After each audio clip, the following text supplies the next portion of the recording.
ಜಾಸ್ತಿ ಹೇಳ್ಸ್ಕೊಂಬೇಡಿ, ಯಾಕೆಂದರೆ ಇಲ್ಲಿ ಕಂಫರ್ಟ್ ಝೋನಿಂದ ಆಚೆ ಬನ್ನಿ. ಲೈಬ್ರರಿ ಕೂತ್ಕೊಂಡು ಏನು ಫ್ಯಾನು ಮತ್ತು ಎ ಸಿಯಲ್ಲಿ ಕೂತ್ಕೊಂಡು ಏನು ಓದ್ತಾ ಇದ್ದೀರಾ, ಈ ಒಂದು ಕಂಫರ್ಟ್ ಝೋನಿಂದ ಆಚೆ ಬನ್ನಿ. ಇಲ್ಲ ಅಂತಂದರೆ ನೀವು ಇಲ್ಲೇ 5 ವರ್ಷ ಆದರೂ ಕೂತ್ಕೊಂಡು ಹೋದರೂ ನಿಮಗೊಂದು ಜಾಬ್ ಸಿಗಲ್ಲ. ಸರ್ಕಾರ ನೋಟಿಫಿಕೇಷನ್ ಮಾಡಿದ್ರೂ ಕೂಡ ನೋಟಿಫಿಕೇಷನ್ಸ್ ನಾವು ಹೇಳಿರೋ ರೀತಿ 1 ಇಯರಲ್ಲಿ ಕಂಪ್ಲೀಟ್ ಆಗಬೇಕು. ಮತ್ತು ನಾವು ಹೇಳೋ ಒಂದು ಇಲಾಖೆ ಕೊಡಬೇಕು. ಯಾವುದೋ ಒಂದು KPSC ಬಿಟ್ಟು ನಾವು ಹೇಳೋ ಒಂದು ಬೋರ್ಡ್ಗೆ KA ಬೋರ್ಡ್ ಕೊಡಬೇಕು. ಅವಾಗಷ್ಟೇ ನಿಮಗೆ ಜೆನ್ಯೂನ್ ಕ್ಯಾಂಡಿಡೇಟ್ಸ್ ನೀವು ಓದ್ತಾ ಇರೋಂಥವ್ರಿಗೆ ಒಂದು ಜಾಬ್ ಸಿಗುತ್ತೆ. ಇದೆಲ್ಲ ಆಗಬೇಕಂತಂದರೆ ನೀವೆಲ್ಲರೂ ಒಗ್ಗಟ್ಟಾಗಿ 1 ದಿನ ಆಗ್ಬೋದು, 1 ವಾರ ಆಗ್ಬೋದು, ಇಲ್ಲ 1 ತಿಂಗಳಾದರೂ ಆಗಲಿ ನಾನು ಕುತ್ಕೊತೀನಿ ಅನ್ನೋ ಒಂದು ದೃಢ ಸಂಕಲ್ಪ ಮಾಡಿ. ನೀವು ಇವತ್ತು ನೀವು ಬಂದರೆ ಎಲ್ಲರೂ ಬರ್ತಾರೆ. ಇಲ್ಲಿನ ಬಿಜಾಪುರದಲ್ಲಿರುವ ವಿಜಯಪುರದಲ್ಲಿರೋ ಎಲ್ಲ ಸ್ಟೂಡೆಂಟ್ಸು ಪ್ರತಿಯೊಬ್ಬರು ಬಂದರೆ ಇಡೀ ಕರ್ನಾಟಕದ ಮೂಲೆಯಿಂದ ಈ ಹೋರಾಟಕ್ಕೆ ಬರ್ತಾರೆ. ಈ ಹೋರಾಟ ಮಾಡ್ತಾ ಇರೋದು ನಿಮ್ಮ ಭವಿಷ್ಯಕ್ಕೋಸ್ಕರ. ಈ ಹೋರಾಟ ಮಾಡ್ತಾ ಇರೋದು ಅನಿರ್ದಿಷ್ಟಾವಧಿ. 1 ದಿನ ಹೋರಾಟ ಮಾಡಿದ್ರೆ ಸರ್ಕಾರ ಈಗ ಆಲ್ರೆಡಿ ಧಾರವಾಡದಲ್ಲೇ ಸುಮಾರು 5 ಹೋರಾಟ ಮಾಡಿದ್ದೀವಿ. 1 ದಿನ ಹೋರಾಟ ಮಾಡೋದು, 1 ನೋಟಿಫಿಕೇಶನ್ ಮಾಡ್ತಾರೆ, ಮುಗಿ ಬೆಣ್ಣೆ ಹಚ್ಚಂತ ಕೆಲಸ ಮಾಡ್ತಿದ್ದಾರೆ ಇವತ್ತು ಸರ್ಕಾರ.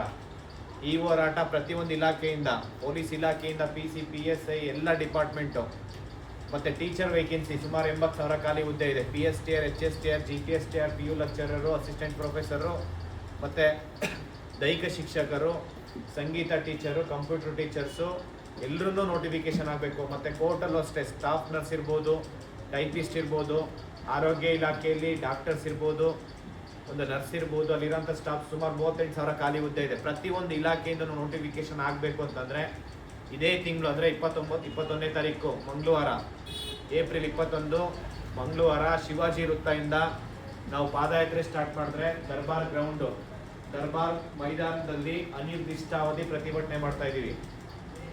ಅಲ್ಲಿ ಎಷ್ಟು 1000 ಜನ ಬೇಕಾದ್ರೂ ಕೂತ್ಕೊಬೋದು, ಅಷ್ಟು ದೊಡ್ಡ ಮೈದಾನ. ಹೌದಾ?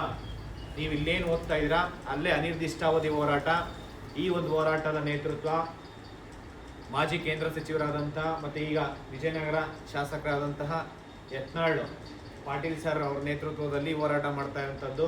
ಪ್ರತಿಯೊಬ್ಬರು ಸ್ಟೂಡೆಂಟ್ಸು ಈ ಒಂದು ಹೋರಾಟ ಇರ್ರೆಸ್ಪೆಕ್ಟಿವ್ ಆಫ್ ಯಾವುದೇ ಪೊಲಿಟಿಕಲ್ ಪಾರ್ಟಿ ಇರ್ಬೋದು, ಸಂಘಟನೆ ಇರ್ಬೋದು, ಎಲ್ಲರೂ ಈ ಒಂದು ಹೋರಾಟಕ್ಕೆ ಭಾಗಿಯಾಗಿ. ಯಾಕೆಂದರೆ ಈ ಹೋರಾಟ ಯಾರೋ ಒಬ್ರಿಗೋಸ್ಕರ ಮಾಡ್ತಾ ಇರೋಂಥದ್ದಲ್ಲ, ಈ ರಾಜ್ಯದ ಪ್ರತಿಯೊಬ್ಬರು ನಾಗರಿಕರಿಗೂ ಅನುಕೂಲ ಆಗುತ್ತಿದ್ದು. ಯಾಕೆ ಅಂತಂದರೆ ಬರೀ ಸ್ಟೂಡೆಂಟ್ಸ್ಗೆ ಅಷ್ಟೇ ಅಲ್ಲ, ಇವತ್ತು ಸರ್ಕಾರಿ ಕಚೇರಿಗೆ ಹೋದರೆ ಯಾವುದೇ ಸರ್ಕಾರಿ ಕಚೇರಿಗೆ ಹೋಗಿ ಒಬ್ಬರು ಅಂದರೆ 2-3 ಜನ ಮಾಡೋ ಕೆಲಸ ಒಬ್ಬರು ಮಾಡ್ತಾ ಇದ್ದಾರೆ ಇವತ್ತು. ಯಾಕೆ ಅಂತಂದರೆ ಅದರಿಂದ ಸಾರ್ವಜನಿಕರಿಗೂ ತೊಂದರೆ ಆಗ್ತಾ ಇದೆ. ಲಾ ಆ್ಯಂಡ್ ಆರ್ಡರ್ ಮೇಂಟೈನ್ ಮಾಡೋಕ್ಕಾಗ್ತಾ ಇಲ್ಲ. ಹೌದಾ? ಪೊಲೀಸ್ ಇಲಾಖೆಯಲ್ಲಿ ಮನೆ ಪೊಲೀಸ್ ಅಂತಾರೆ, ಅಲ್ಲಿ ಅತಿ ಶೀಘ್ರದಲ್ಲಿ ಆ ಗೃಹ ಸಚಿವರು ಪೊಲೀಸ್ ಕಾನ್ಸ್ಟೇಬಲ್ ರೆಕ್ರೂಟ್ಮೆಂಟ್ ಮಾಡ್ಕೊಂಡಿಲ್ಲ, PSI ರೆಕ್ರೂಟ್ಮೆಂಟ್ ಮಾಡ್ಕೊಂಡಿಲ್ಲ. ಇವತ್ತು day by day age cross ಆಗ್ತಾ ಇದೆ.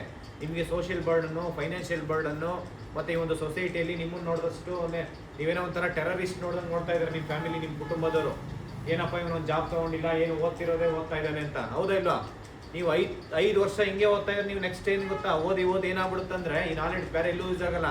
ಒಂಥರ ನಿಮಗೆ ನೆಕ್ಸಲೈಟು ಈ ಥರ ಫೀಲ್ ಆಗುತ್ತೆ. ನಿಮಗೆ ನೆಗೆಟಿವ್ ಆಲೋಚನೆಗಳು ಬರ್ತವೆ, ಸಾಯ್ಬೇಕು ಅನ್ನೋಂಥ ಮನಸ್ಥಿತಿ ಬರುತ್ತೆ. ದಯಾಮರಣ ಕೊಡಿ ಅಂತ ಲೆಟ್ರ್ ಬರೀತೀರಾ. ಇಷ್ಟೆಲ್ಲ ಬರೀ ಲೆಟ್ರ್ ಬರ್ಕೊಂಡು ನೀವು ಹೋರಾಟಕ್ಕೆ ಬರದೆ ನೀವು ಲೈಬ್ರರಿಲಿ ಕೂತ್ಕೊಂಡು ಕಂಫರ್ಟ್ ಝೋನಲ್ಲಿ ನೀವು ನೇಣು ಹಾಕೊಳ್ಳೋದು, ಮತ್ತು ಇನ್ನೊಬ್ಬರಿಗೆ ಸೂಸೈಡ್ ಮಾಡ್ಕೊಳ್ಳೋವಂಥದ್ದು, ನೀವು ಮನೆ ಬಿಟ್ಟು ಹೋಗುವಂಥದ್ದು, ಮನೆಗೆ ಯಾರನ್ನೂ ಮಾತಾಡಿಸದೇ ಇರೋಂಥದ್ದು, ಇದೆಲ್ಲ ಮಾಡೋ ಬದಲು ನೀವು ಅನಿರ್ದಿಷ್ಟಾವಧಿ ನಿಮ್ಮ ಬೇಡಿಕೆ ಏನಿದೆ, ಸರ್ಕಾರದಲ್ಲಿ ಪ್ರತಿಯೊಂದು ಇಲಾಖೆಯಿಂದ ನೋಟಿಫಿಕೇಶನ್ ಆಗಬೇಕು, ಅಷ್ಟೇ ಬೇಡಿಕೆ. ನೋಟಿಫಿಕೇಶನ್ ಮಾಡಿದ್ಮೇಲೆ ನೀವು ಆರಾಮಾಗಿ ಬಂದು ಓದ್ಕೊಂಡು ಕೂತ್ಕೊಬೋದು. ನೀವು ಅಲ್ಲಿ ಹೋರಾಟ ಮಾಡೋ ದಿನವೂ ಅಷ್ಟೇ ನೀವೆಲ್ಲ ಬುಕ್ಸ್ ತೊಗೊಂಬನ್ನಿ, ಅನಿರ್ದಿಷ್ಟಾವಧಿ ಅಲ್ಲೇ ಕೂತ್ಕೊಂಡು ಓದ್ಕೊಳ್ಳಿ. ಯಾರು ಕೇಳ್ತಾರೆ? ನಿಮ್ಮ ಫ್ರೆಂಡ್ಸ್ ಕರ್ಕೊಂಬನ್ನಿ, ನಿಮ್ಮ ತಂದೆ ತಾಯಿನ ಕರ್ಕೊಂಬನ್ನಿ. ಎಲ್ಲರೂ ಹೋರಾಟಕ್ಕೆ ಈ ಒಂದು ಹೋರಾಟ ಇದೇ ಕೊನೆ ಹೋರಾಟ ಆಗಬೇಕು. ಒಂದು ದಿನ ಹೋರಾಟ ಮಾಡೋದು, ತಿರ್ಗಾ ಮತ್ತೆ ನೋಡೋಣ ಇನ್ನೊಂದು ಡಿಸ್ಟಿಕ್ ಹೋಗೋಣ, ಇನ್ನೊಂದು ಡಿಸ್ಟಿಕ್ ಮಾಡೋಣ, ಧಾರವಾಡ ಮಾಡೋಣ, ಬೆಂಗಳೂರು ಮಾಡೋಣ ಅಲ್ಲ. ಈ ಹೋರಾಟ ಸ್ಟಾರ್ಟ್ ಆಯ್ತು ಅಂತಂದರೆ ಪ್ರತಿಯೊಂದು ಜಿಲ್ಲೆಯಲ್ಲೂ DC ಕಚೇರಿ ಮುಂದೆ ಹೋರಾಟ ಸ್ಟಾರ್ಟ್ ಆಗುತ್ತೆ. ಮತ್ತು ರಾಜ್ಯದ ಮೂಲೆಯಲ್ಲಿರುವ ಪ್ರತಿಯೊಂದು ಸ್ಟೂಡೆಂಟ್ಸು ವಿಜಯಪುರಕ್ಕೆ ಬರಬೇಕು. ಅನಿರ್ದಿಷ್ಟಾವಧಿ ಹೋರಾಟಕ್ಕೆ ಬೆಂಬಲ ಕೊಡಬೇಕು. ಬರೀ ಸ್ಟೂಡೆಂಟ್ಸ್ ಅಲ್ಲ, ಇವತ್ತಿನ ದಿನ ಕೋಚಿಂಗ್ ಇನ್ಸ್ಟಿಟ್ಯೂಟ್ ಇರ್ಬೋದು, ಲೈಬ್ರರೀಸ್ ಇರ್ಬೋದು, ಲೈಬ್ರರಿ ಓನರ್ಸ್ ಇರ್ಬೋದು, ಮೆಂಟರ್ಸ್ ಇರ್ಬೋದು, ಹೋಟೆಲ್ಸ್ ಮಾಲೀಕರು ಇರ್ಬೋದು, ಟೀ ಶಾಪ್ ಇರ್ಬೋದು, ಪ್ರತಿಯೊಂದು ಒಬ್ಬರಿಗೂ ಈ ಒಂದು ಎಕೋಸಿಸ್ಟಮಲ್ಲಿ ಈ ಒಂದು ಎಕೋಸಿಸ್ಟಮ್ ಸಸ್ಟೈನ್ ಆಗಬೇಕಂತಂದರೆ ಪ್ರತಿಯೊಬ್ಬರು ಹೋರಾಟಕ್ಕೆ ಭಾಗವಹಿಸಲೇಬೇಕು. ಏಕೆಂದರೆ ಇದು ಕೊನೆಯ ಹೋರಾಟ. ಸರ್ಕಾರ ಅವರು ಟೈಮ್ ಟು ಟೈಮ್ ಎಲೆಕ್ಷನ್ನು, ಟೈಮ್ ಟು ಟೈಮ್ ಅವ್ರ ಸ್ಯಾಲ್ರೀಸ್ ಡಬಲ್ ಮಾಡ್ಕೊತಾರೆ. ಅವರಿಗೆ ಕ್ರಿಕೆಟ್ ಅದು ಸ್ಟೇಡಿಯಂ ಒಳಗಡೆ VIP ಟಿಕೆಟ್ ಬೇಕಂತ ಅವರಿಗೆ. ಒಂದೇ ದಿನದಲ್ಲಿ ಟಿಕೆಟು ತೊಗೊತಾರೆ ಎಲ್ಲರೂ. ಅವರಿಗೆ VIP ಟ್ರೀಟ್ಮೆಂಟ್ ಬೇಕಂತ ಈ ರೀತಿ ಮನಸ್ಥಿತಿ ಇದೆ ಅವ್ರಿಗೆ. ರಾಜಕೀಯ ಇಚ್ಛಾಶಕ್ತಿ ಇಲ್ಲ. ಇವರು ಮೀಸಲಾತಿ ಒಳ ಮೀಸಲಾತಿ ಅಂದ್ಬಿಟ್ಟು ಬರೀ ನೆಪ ಅಷ್ಟೇ ಹೇಳ್ತಾ ಇದ್ದಾರೆ. ಇವತ್ತು ಏನಾದರೂ ಹೋರಾಟ ಮಾಡಿದ್ರೆ ನಿನ್ನೆ ಅಗ್ರಿಕಲ್ಚರ್ ಆಫೀಸರ್ ನೋಟಿಫಿಕೇಶನ್ ಬಿಟ್ಟಿದ್ದಾರೆ. ಮತ್ತೆ ಏನಾದರೂ ಆಯ್ತಂದ್ರೆ ಇನ್ನೊಂದೆರಡು ನೋಟಿಫಿಕೇಶನ್ ಮಾಡಿ ನಿಮ್ಮನ್ನೆಲ್ಲ ಸುಮ್ಮನೆ ಇರಿಸ್ಬೋದು ಅಷ್ಟೇ. ನೀವು ಅವ್ರು ಇಷ್ಟೇ ಬೇರೆ ಏನೇನು ಮಾಡೋಕ್ಕಾಗ್ತಿಲ್ಲ. ಅವರು ಬರೀ ಮೀಸಲಾತಿ ಅಂದ್ಕೊಂಡು ಬರೀ ನೆಪ ಹೇಳ್ತಿದ್ದಾರೆ ಅಷ್ಟೇ. ಅದು ರಾಜಕೀಯ ಇಚ್ಛಾಶಕ್ತಿ ಅನ್ನೋದಿಲ್ಲ ಅವರಿಗೆ. ಮಿನಿಸ್ಟರ್ಸು ಇವರು CM MLAಗಳು ಇವರಿಗೆಲ್ಲ ಇವರೇನಂದ್ರೆ ಆಸ್ತಿ ಒಂದಿರೋದು ಡಬಲ್ ಟ್ರಿಬಲ್ ಮಾಡ್ಕೊತಿದ್ದಾರೆ. ಅವರೇನೋ ಸ್ಯಾಲ್ರಿ ಭ್ರಷ್ಟಾಚಾರ ಮಾಡಿ ಫಾರಿನಲ್ಲಿ ಅವ್ರ ಮಕ್ಕಳು ಓದ್ತಾರೆ, ಫಾರಿನಲ್ಲಿ ಕಂಪ್ನೀಸ್ ಓಪನ್ ಮಾಡ್ತಾರೆ. ಈ ಥರ ಮೈಂಡ್ ಸೆಟ್ ಇಟ್ಕೊಂಡಿದ್ದಾರೆ. ದಯವಿಟ್ಟು ನೀವೆಲ್ಲರೂ ಒಗ್ಗಟ್ಟಾಗಿ ನಿಮ್ಮ ಭವಿಷ್ಯಕ್ಕೋಸ್ಕರ ನೀವು ಹೋರಾಟಕ್ಕೆ ಭಾಗವಹಿಸಿ. ಇವತ್ತಿನ ದಿನ ನಿಮಗೆ ಒಂದೊಂದು ದಿನ ರೂಮ್ ರೆಂಟ್ ಪೇ ಮಾಡೋಕ್ಕಾಗ್ತಿಲ್ಲ, ಊಟ ಸಿಗ್ತಾ ಊಟಕ್ಕೋಸ್ಕರ ಒಂದು ಟೈಮ್ ಊಟಕ್ಕೋಸ್ಕರ ಎಷ್ಟೊಂದು ಜನ ಪ್ರತಿಯೊಬ್ಬರು ಸಾಲ ಮಾಡ್ತಾ ಇದ್ದೀರಾ. ಇವತ್ತು ರೂಮ್ ರೆಂಟ್ ಪೇ ಮಾಡೋಕ್ಕಾಗ್ತಿಲ್ಲ, ಲೈಬ್ರರಿ ಫೀಸ್ ಪೇ ಮಾಡೋಕ್ಕಾಗ್ತಿಲ್ಲ, ಕೋಚಿಂಗ್ ಟೆಸ್ಟ್ ಸೀರೀಸ್ ತೊಗೊಳಕ್ಕಾಗ್ತಿಲ್ಲ, ಬುಕ್ಸು ಇದೆಲ್ಲ ನೋಡಿದ್ರೆ ಮಿನಿಮಮ್ ಪರ್ ಮಂತ್ 10,000 ಎಕ್ಸ್ಪೆಂಡಿಚರ್ ಬರುತ್ತೆ.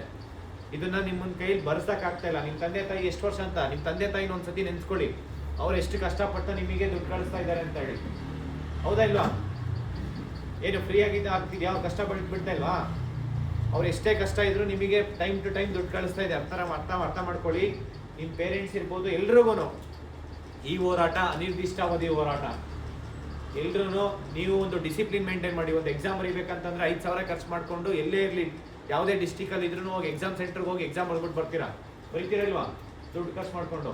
ನೀವು 5,000 ದುಡ್ಡು ಖರ್ಚು ಮಾಡ್ಕೊಂಡು ಮುಂದೆ ಹೋರಾಟ ಮಾಡಿ ಅಂತ ಹೇಳ್ತಿಲ್ಲ. ನಿಮಗೆಲ್ಲ ಊಟದ ವ್ಯವಸ್ಥೆ, ನೀರಿನ ವ್ಯವಸ್ಥೆ ಎಲ್ಲ ವ್ಯವಸ್ಥೆ ಮಾಡಿರ್ತೀವಿ. ನೀವು ಪ್ರತಿಭಟನೆಯಲ್ಲಿ ಒಂದು ಡಿಸಿಪ್ಲಿನ್ ಮೇಂಟೈನ್ ಮಾಡಬೇಕಷ್ಟೇ. ನಿಮ್ಮ ಪ್ರೆಸೆನ್ಸ್ ತುಂಬ ಇಂಪಾರ್ಟೆಂಟು. ನೀವೆಲ್ಲರೂ ಹೋರಾಟಕ್ಕೆ ಬಂದರೆ 100% 56,432 ವೇಕೆನ್ಸಿ ಏನಿದೆ ಅದನ್ನು ಫಿಲ್ ಮಾಡಬೇಕು ವಿತಿನ್ ನೆಕ್ಸ್ಟ್ 8 ಮಂತ್ಸ್ ಒಳಗಡೆ. ಮತ್ತು ಅದ್ರ ಜೊತೆಲಿ ಇನ್ನೂ 50,000 ವೇಕೆನ್ಸಿ ಫೈನಾನ್ಷಿಯಲ್ ಡಿಪಾರ್ಟ್ಮೆಂಟಿಂದ ಅಪ್ರೂವಲ್ ಆಗಿ ಇದೇ ವರ್ಷ ಫಿಲ್ ಮಾಡಬೇಕು. ಮತ್ತು ಸರ್ಕಾರ ಅಂದರೆ KPSC ಆಗಿರುವಂಥ ಇಷ್ಟು ದಿನ ಏನು ಒಂದು KS notification, PDO, CTI, STA ಅಂದರೆ AE, JE ಪ್ರತಿಯೊಂದು ನೋಟಿಫಿಕೇಷನ್ನು ಭ್ರಷ್ಟಾಚಾರ ಆಗಿದೆ. ಆ ಒಂದು ಸ್ಕ್ಯಾಮ್ನ CBI ತನಿಖೆ ಕೊಡಬೇಕು. ಈಗ ನಾವು ಇಷ್ಟೆಲ್ಲ ಹೋರಾಟ ಮಾಡ್ತಾ ಇದೀವಿ ಅಂದ್ಬಿಟ್ಟು PDOನ ಜಸ್ಟ್ ಅದನ್ನೇನೋ ಕ್ರಾಸ್ ಚೆಕ್ ಮಾಡಿ OMR ಶೀಟ್ ಕ್ರಾಸ್ ಚೆಕ್ ಮಾಡಿ ಅಂತ ಹೇಳ್ತಿದ್ದಾರೆ. ಬರೀ ಅದು ನೆಪ ಅಷ್ಟೇ. ಏನಂದರೆ ಡೈವರ್ಟ್ ಮಾಡ್ತಿದ್ದಾರೆ ಇವತ್ತು ಸ್ಟೂಡೆಂಟ್ಸ್ನ. ಅದು ಹಂಗೆ ಆಗಬಾರ್ದು. ಪ್ರತಿಯೊಬ್ಬರು ಒಗ್ಗಟ್ಟಾಗಿ, ಯಾರೋ ಒಬ್ಬರು ಮಾಡ್ತಾರೆ ಅಂತಂದ್ರೆ ಆಗಲ್ಲ. ನಿಮ್ಮ ಪ್ರೆಸೆನ್ಸ್ ತುಂಬ ಇಂಪಾರ್ಟೆಂಟು. ಎಲ್ಲರೂ ಒಗ್ಗಟ್ಟಾಗಿ ಪ್ರಶ್ನೆ ಮಾಡಬೇಕು. ಮತ್ತು ಈ ಒಂದು ಹೋರಾಟ ಅನ್ನೋದು ಮೂಲಭೂತ ಹಕ್ಕು, ಇದು ಫಂಡಮೆಂಟಲ್ ರೈಟ್ಸು. ಮತ್ತು ನೀವು ಪೊಲೀಸ್ಗೆ ಭಯ ಬೀಳೋಂಥದ್ದು, ಪೊಲೀಸ್ ನೋಟಿಸ್ ಕೊಡ್ತಾರೆ, FIR. ನಿಮಗೆ ಧಾರವಾಡದ ಹೈಕೋರ್ಟಲ್ಲಿ ಚೀಮಾರಿ ಹಾಕಿದೆ ಪೊಲೀಸವ್ರಿಗೆ. 4 FIR ಸ್ಟೇ ಕೊಟ್ಟಿದ್ದಾರೆ, ಗೊತ್ತಿರಬೇಕು ನಿಮಗೆಲ್ಲ. ಅಂದರೆ ವಿದ್ಯಾರ್ಥಿಗಳು ನಾವು ಮಾಡ್ತಾ ಇರೋಂಥ ಹೋರಾಟ ಇದು ಸಾರ್ವಜನಿಕರ ಹಿತಾಸಕ್ತಿ ಮತ್ತು ವಿದ್ಯಾರ್ಥಿಗಳ ಹಿತಾಸಕ್ತಿಯಿಂದ ಮಾಡ್ತಾ ಇರೋಂಥದ್ದು. ಇವತ್ತು ಲಕ್ಷಾಂತರ ವಿದ್ಯಾರ್ಥಿಗಳು, ನೀವು ಕೂಡ ಸಾರ್ವಜನಿಕರೇ, ನಿಮಗೂ ಅನ್ಯಾಯ ಆಗ್ತಾ ಇದೆ. ಇವತ್ತು ಅನ್ಯಾಯ ಆಗ್ತಾ ಇದೆ ಇಲ್ವಾ? ನಿಮಗಾಗ್ತಾ ಇರೋ ತೊಂದರೆ ಬೇರೆ ಯಾರಿಗೂ ಅಲ್ಲ, ಸಾರ್ವಜನಿಕರಿಗಲ್ಲ.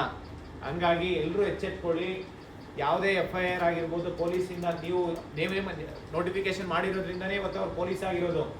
ಅದೇ ರೀತಿ ನೀವು ಒಂದು ಅಧಿಕಾರಿ ಆಗಬೇಕಂದ್ರೆ ಸರ್ಕಾರ ನೋಟಿಫಿಕೇಶನ್ ಮಾಡಬೇಕು. ನಮ್ಮ ಹೋರಾಟ ಪೊಲೀಸ್ ವಿರುದ್ಧ ಅಲ್ಲ, ನಮ್ಮ ಹೋರಾಟ ಸರ್ಕಾರದ ವಿರುದ್ಧ.